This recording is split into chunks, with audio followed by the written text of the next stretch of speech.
অংশু খুব ভালো ছেলে, বাবা মায়ের একমাত্র সন্তান।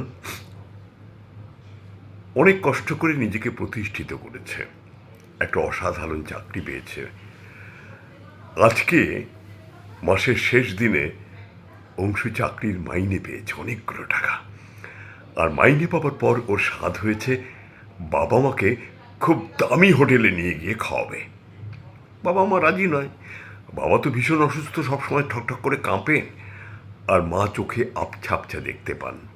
তবুও নাছোড়বান্দা, না বাবা না, মা আজকে আমার এই স্বাদটা তোমাদের পূর্ণ করতেই হবে। তো যাই হোক, জোর করে গাড়ি ভাড়া করে বাবা মাকে নিয়ে একটা দামি হোটেলে গিয়ে বসল অংশু। দুপাশের চেয়ারে বাবা মা, আর মাঝখানে অংশু নিজে বসল। অন্যান্য লোকেরা দেখে বলল, কোথা থেকে সব এসে জোটে কে জানে। যাই হোক, অর্ডার করলো, খাবার এলো, দামি দামি খাবার। অংশু দুপাশে বসা বাবা মাকে সেই খাবার নিয়ে খাইয়ে দিতে লাগলো নিজে হাতে করে। একবার বাবাকে খাওয়ায়, একবার মাকে খাওয়ায়। বাবা তো সবসময় ঠকঠক করে কাঁপে, মাথা নড়ে। তো খেতে গিয়ে বাবার মুখ থেকে অনেক খাবার পড়ে গিয়ে জামা কাপড় নষ্ট হতে শুরু করলো আর কি। খাবার জামা কাপড়ে পড়ে লেগে গেল। ঠিক আছে, ওর কোনো ভ্রুক্ষেপ নেই। আর অন্যান্য লোকেরা যারা আশেপাশে বসেছিল, তাহলে এইসব দামি দামি হোটেলে এই কোথা থেকে সব গ্রামের লোকজন এসে হাজির হয় কে জানে। দেখ কিরকম খাচ্ছে, দেখ যেন হাবাতের মতো, দেখ যেন গা থেকে পড়ছে, জামায় পড়ছে, কাপড়ে পড়ছে, কোনো ভ্রুক্ষেপ নেই।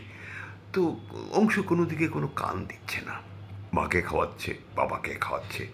মা তো চোখে ভালো দেখতে পান না, কিন্তু খাচ্ছেন তৃপ্তি করে। খাওয়া দাওয়ার পরে দুজনকে ধরে নিয়ে বেসিনের কাছে নিয়ে গিয়ে ভালো করে মুখ টুক ধুয়ে কাপড় টাপড় যেখানে যেখানে খাবার লেগেছিল সেগুলো হাত দিয়ে ভালো করে পরিষ্কার করে এবারে ম্যানেজারের কাছে এলো। এসে পেমেন্ট করলো। পেমেন্ট করে খুব হাসি খুশিভাবে বাবাকে আর মাকে দু হাত দিয়ে জড়িয়ে ধরে আস্তে আস্তে গাড়ির দিকে নিয়ে যাচ্ছে। ম্যানেজার বাবু চিৎকার করলো, হে ইয়াং ম্যান! ঘুরে দাঁড়ালো। চলে যাচ্ছেন না? বললো হ্যাঁ। কিন্তু আপনি তো দুটো জিনিস এখানে রেখে যাচ্ছেন। ও তাড়াতাড়ি পকেট হাততে দেখলো, বুক পকেটে সব পকেট হাততে দেখলো।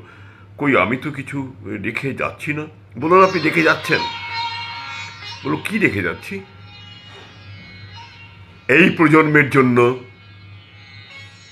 একটা শিক্ষা, আর বাবা মায়ের জন্যে বাঁচার প্রত্যাশা। আপনাকে স্যালুট! অন্যান্য লোক যারা এতক্ষণ ধরে অংশুকে টনটিটকেরি করছিল, তারা সবাই উঠে দাঁড়িয়ে অংশুর দিকে হাত থেকে বলল, আপনি আমাদের নমস্কার জানবেন, আপনি আমাদের ক্ষমা করবেন। সত্যিই তাই, এই প্রজন্ম শিখল, আর বাবা মা বাঁচার প্রত্যাশা।